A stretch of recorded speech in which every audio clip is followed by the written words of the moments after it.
Yes, indeed. Hallelujah. Hallelujah and praise the Most High today, family. We say praise the Most High today. Family, it's an absolutely gorgeous day here in the Carolinas, and we're so glad to see it. Once again, it's a scorcher. I mean, it's hot out here. But the Most High gave us the day, so we're glad to see it. We say thank you, Pop, for the day. I do hope everyone else is well and that you're able to get out like myself and enjoy your day. I hope you have fair weather in your neck of the woods so you can get out and get some of this fresh air, the sunshine, and the Most High willing, some good exercise. Hallelujah. Family, it's a gorgeous day. I don't mean just physically. It's just beautiful out today, nice and calm.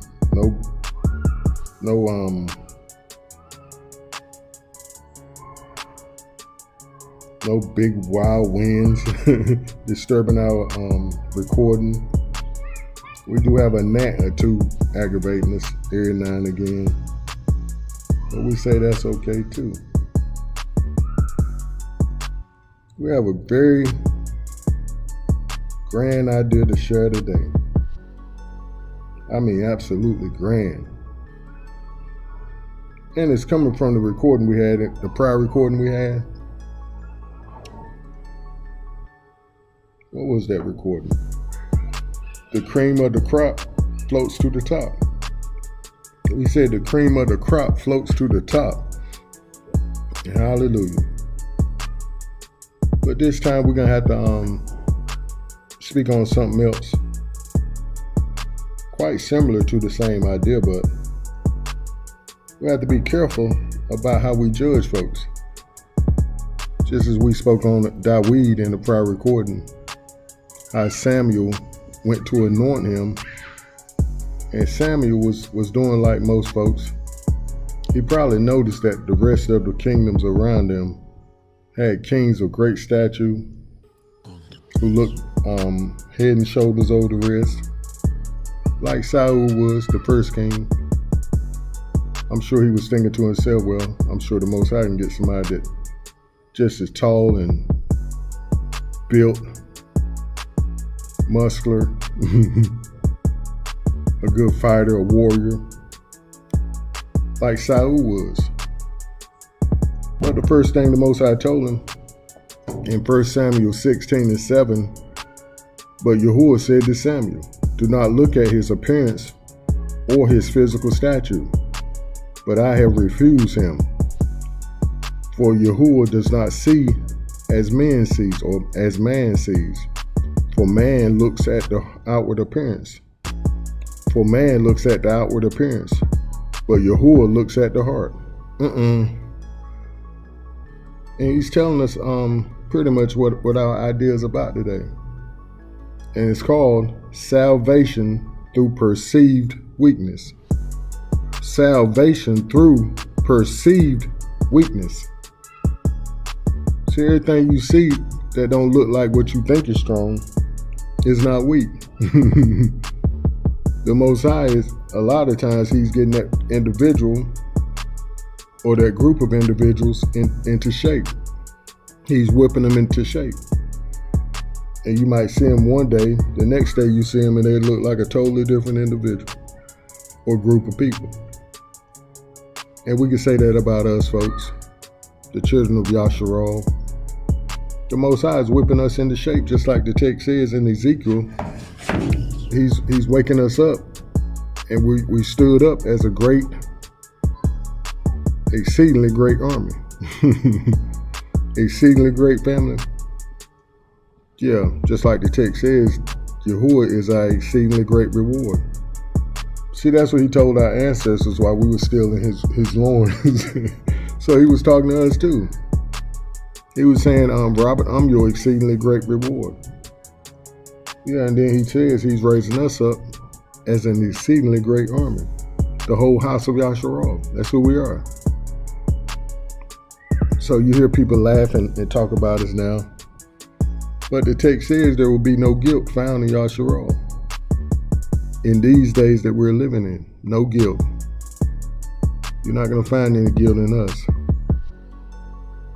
which means no fault, which I believe no weaknesses. Just like our foreparents came out of their Egypt. No one feeble. You're not going to find anyone feeble. Hallelujah. Or weak. Jellyback. Hallelujah. No, he said to Samuel, do not look at his appearance. And don't look at my appearance either. Well, some of you may have looked at my appearance a few years ago and be like, he sure is scrappy. And also, you can look at my appearance and listen to my testimony. And a lot of folks these days will say, like, you don't look like you what you went through. And they were saying that in the hospital. They like, you a walking miracle. No, they were saying, you a miracle man. I said, yes, I am, because the Most High has done a miracle in me. And it started from the inside out.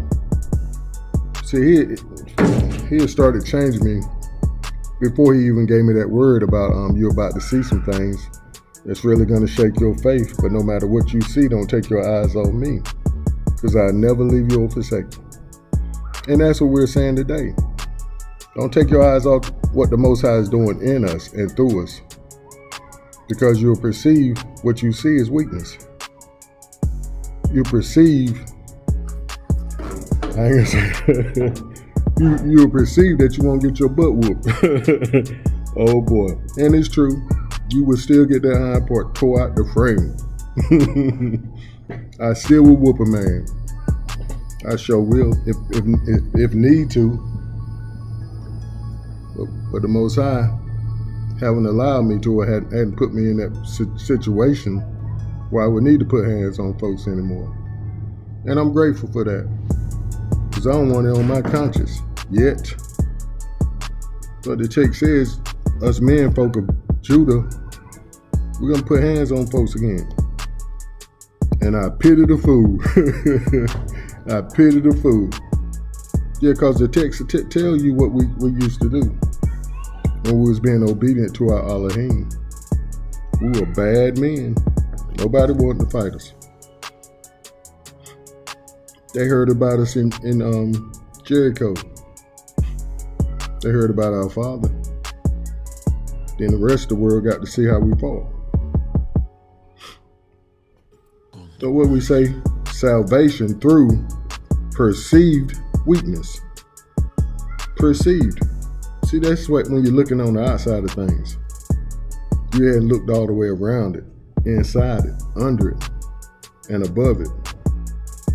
Just like when I show my thumbnail, I show that shadow behind me, because that's who with me. That represents the Most High with me, behind me, and in me, who gives me the desire and the power to carry out His will. Hallelujah. Let's get into this idea. And next we're going to look at 1 Corinthians 1:25 through 28. For the foolishness of Yahuwah is wiser than human wisdom, and the weakness of Yahuwah is stronger than human strength. Brothers and sisters, think of what you were when you were called. Not many of you were wise by human standards. Not many were influential. Not many were of noble birth. But Yahuwah chose the foolish things of the world to shame the wise. Yahuwah chose the weak things of the world to shame the strong. Yahuwah chose the lowly things of this world and the despised things and the things that are not to nullify the things that are. Hallelujah. I'm so glad, family, that the Most High chose to look over my weaknesses and said, I want what I put in you. Just like we were sitting there in Abram's bosom or loins when the Most High said, I'm your exceedingly great reward. He was speaking to us then. He was speaking to us in the future. Hallelujah. And we can learn from the life of Gideon. Gideon's victory over Midian is found in Judges 6 through 8. It typifies Yahuwah's power to save through perceived weakness. Every experience in life is a test, and every trial in the lives of Yahuwah's people is tailored to draw us closer to Yahuwah. Here's the point. When tough times come, instead of looking at them as if Yahuwah is punishing you, try to see them as Yahuwah's gift of grace, as Yahuwah's gift of mercy, as Yahuwah's gift of love, to where he's actually, look at that, family, that's sweat, to where he's actually bringing what he placed inside of you out, what he planted inside of you out. How many of us know that a seed has to be planted in the ground and die? Just as we just spoke about us being buried, killed, and the Most High bringing us back to life, which is represented through them dry bones. And all it takes is a word from him. Just a simple word.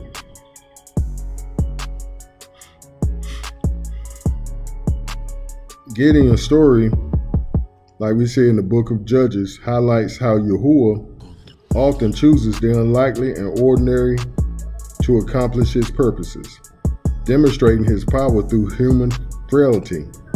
Gideon's initial fear and self-doubt, coupled with his willingness to follow Yahuwah's instructions, ultimately led to a great victory for Yasharal against the Midianites, showcasing Yahuwah's glory, showcasing Yahuwah's power to use what is perceived as weakness as his salvation. And as we said, Gideon didn't think too highly of himself either, family.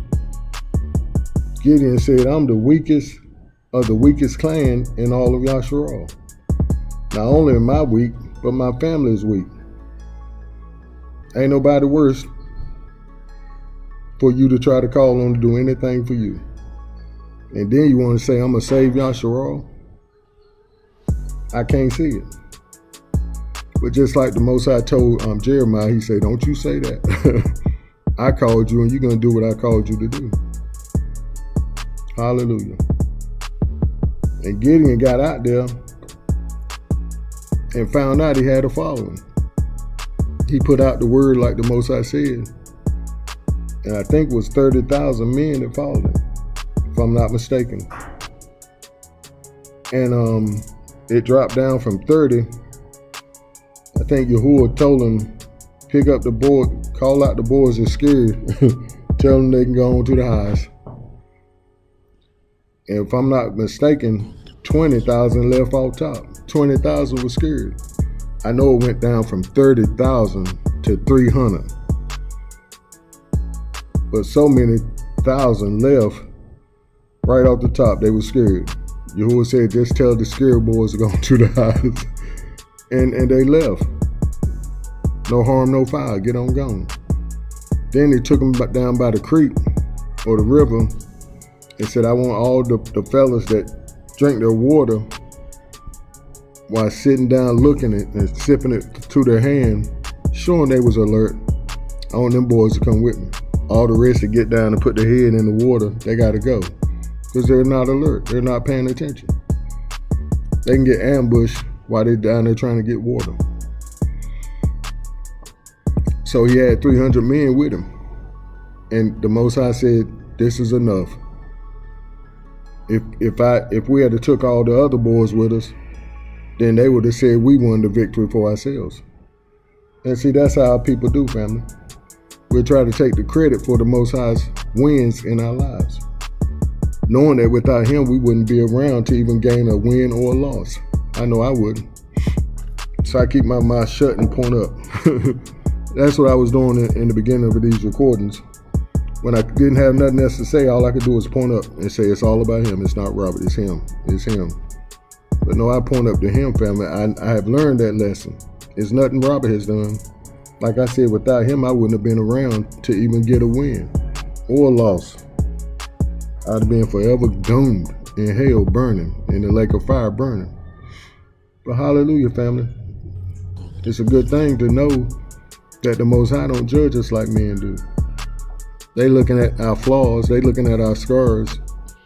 They looking at our clipped toes, our amputated toes, the scars of the open heart surgeries. And like, yeah, I could take him. He weak. Oh boy, that would be a hot mess and a very bad mistake. But we know it's not about all about the physical appearance and all about the physical abilities or disabilities. Performance. It's not the word I wanted, but we'll use it. But it's all about the Most High and the power He gives you to accomplish what He put in you to accomplish. The goals and the mission that He has for you in your life. But we have to trust Him, family.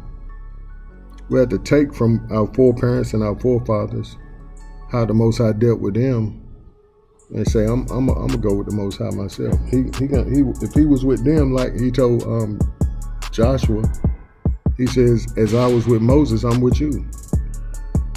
So we have to take that as He's saying the same thing to us.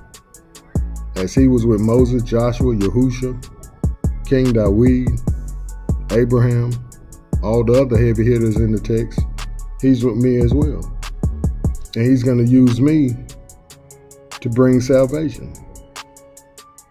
Who have been perceived in the past as weak, and maybe even now, who folks will perceive of me being weak now. But He's going to gain some salvation through me. And as I've always said, if only it's one person, if only one individual hears me out and takes my words for truth and say, I believe you, Robert. I believe your report. And I believe the strong hand of the Most High has been at work in your life. And I want some of what you got. And they go somewhere and get quiet and say, Yahuwah, just off the strength of Robert's word, I don't know you now, but I want to get to know you like he does. Please come in my life and help me to know you. Please forgive me for all the wrongs I've done against you. I want some get right in my life. Please help me. And so be it. We're going to see him come in your life. First of all, he's going to talk back. Like I said, I guarantee you, whenever you call on him and you mean it with a true, sincere heart, as the text says, those who seek him must seek him as if he's real, and that he is a rewarder of those that diligently seek him. And once you seek him with that attitude, and like I said, on my word, if nobody else's word, he's going to answer. And he's going to come through for you. I guarantee it. And if not, send me an email and let me know that he didn't come through for you. Then I'm going to have to get on him and I'm going to say, Pop, now you said you was a respectable person. What happened in my brother or sister's life? They said you didn't come through for them. But that's one email you would never send me, nor would I ever have to approach him like that. But he promises he's not a respectable person. And as he's with me, he's with you. He's going to do the same thing with you. And it doesn't matter what you're going through, family. It doesn't matter how much mess you put yourself in. He'll come in and say, I got you, no problem. I seen this before. Remember, I dealt with Robert. So I seen much worse than this. And it may be that you've gone through much worse than I have. And all it takes is going to him, and he's gonna come get you right where you're at. Now the key, family, is being obedient and doing what he tells you to do. Not just when he gets you out of trouble, but continuously. Say, I serve you. I do whatever you tell me to do. I'll be a fool for you. I look like a fool for you. I go sit in the middle of the park and talk to a laptop like I'm talking to 100,000 people. Because I am. Because the Most High told me to. So out of your obedience, he's going to bless you and use you as well. But perceive salvation through perceived weakness. I believe that's what we said. salvation through perceived weakness. What people think is weak. What people think is foolish. But he uses the foolish things of this world to confound the wise, to stump them. They be like, I just don't know how it happened. I can't figure it out. I know, we know. See, that's how the Most High is. His ways are so much higher than our ways, and his thoughts much higher than our thoughts. He's beyond figuring out. Family, we love you. Do stay up and keep pushing forward in the right direction. Shalom. Hallelujah. It doesn't matter how much mess you put yourself in. He'll come in and say, I got you. No problem. I seen this before. Remember, I dealt with Robert. So I seen much worse than this.